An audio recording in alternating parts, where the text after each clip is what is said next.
Ladies and gentlemen, good morning and welcome to IDA and this symposium on defense management reform. In his typical fashion, Peter Levine has gathered a wonderful collection of formers who know this terrain rather well.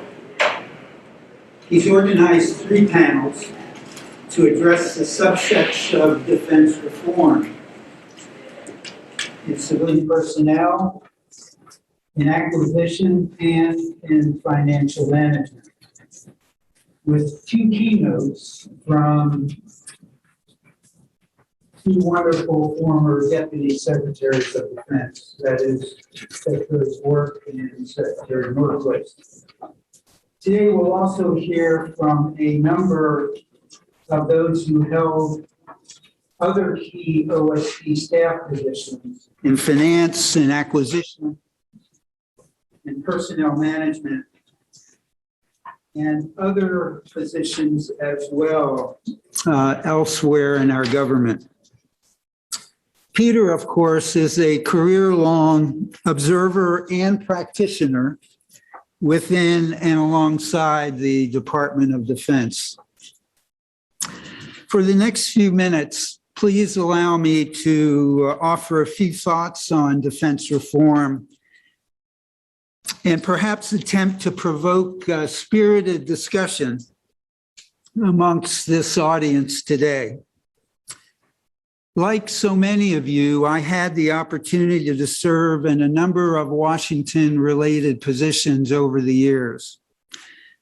And in the years since departing military service, I've had a chance to observe both successful and unsuccessful businesses in attempts to alter formerly successful business models. When I began my unexpected tour as the Air Force Chief of Staff, the Air Force operated 8 24-hour orbits of remotely piloted vehicle capability. At the conclusion of that tour, we possessed 58. In making that transition, there was a need to move beyond the ad hoc manning of remotely piloted aircraft, aircrew maintenance, and intelligence human capital to something that was far more institutionally sustainable. There was a view in some quarters that establishing a career path for the RPA discipline was a distraction, and that the notion of designating RPA operators as aircrew and awarding coveted wings to associated officers and enlisted personnel was an especially unworthy undertaking.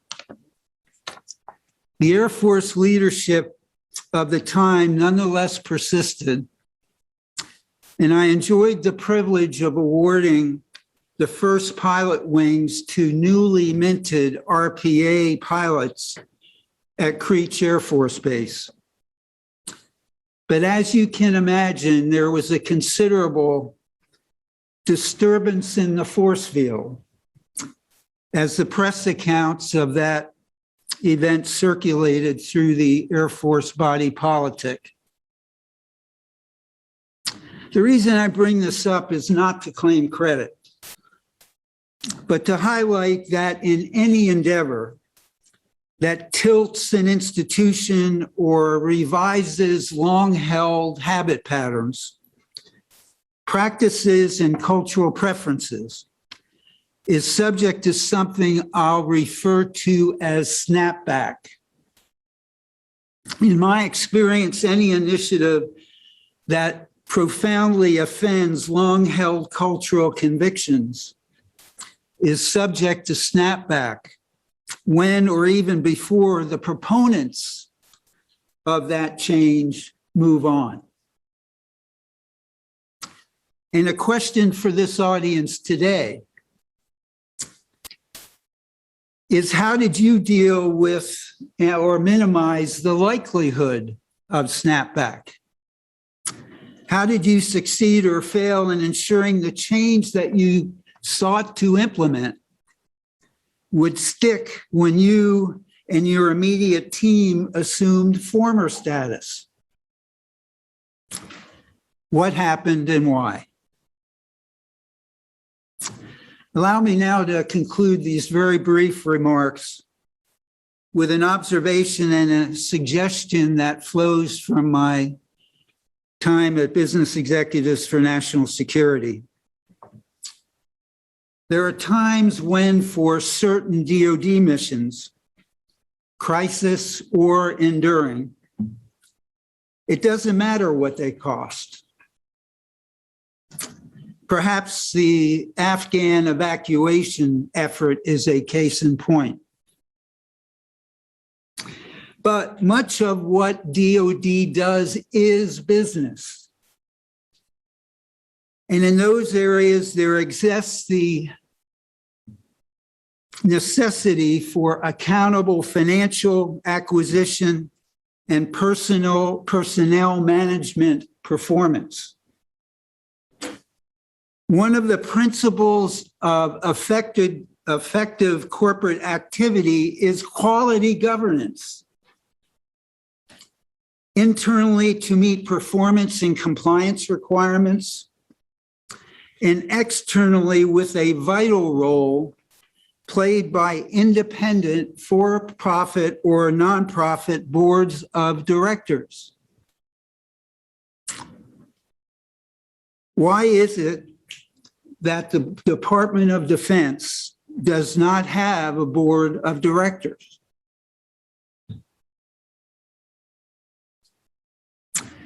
How long would a private sector corporate officer retain his or her position if he or she underperformed or did not meet strategic objectives? In the eyes of the chair of the audit committee or the chairman of the board. Here's an unconventional idea I offer for your consideration. What if the Defense Business Board wasn't just an advisory body,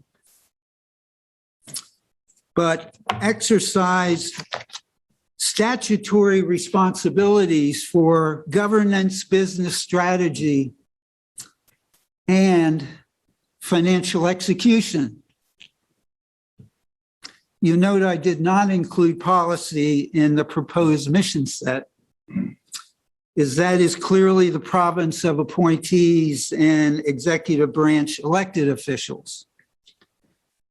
But if one is to make the case for genuine defense reform, there must be at least the promise of process improvement, speed, and I would suggest genuine accountability.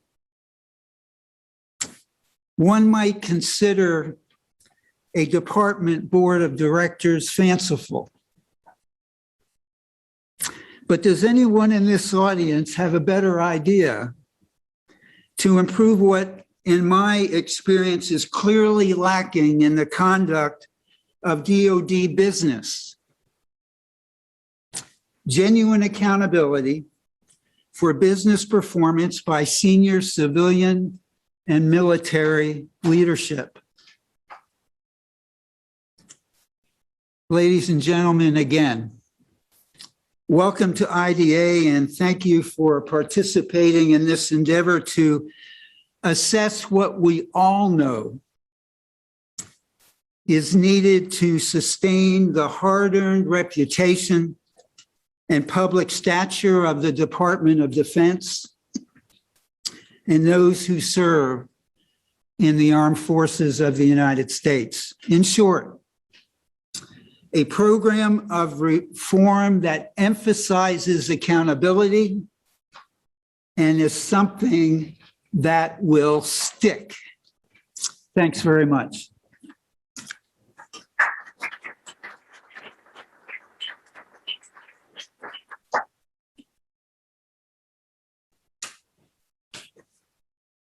Thank you, General Schwartz, for getting us started in your usual thought-provoking way. I have to comment on a couple of things you said there, because as you said, they were designed to provoke comment. First, I love your concept of snapback. In my book, I talk about it in a slightly different term with one of my favorite phrases that we used to hear in the Pentagon that I'm sure many of the people in this room have heard, which is the idea of what the building thinks. I always loved the idea that the building thought something. But in fact, that's a reference to the same thing, that as you consider what kinds of actions you can take, you have to take into consideration what the prevailing thought of the institution was. And there often is a prevailing thought.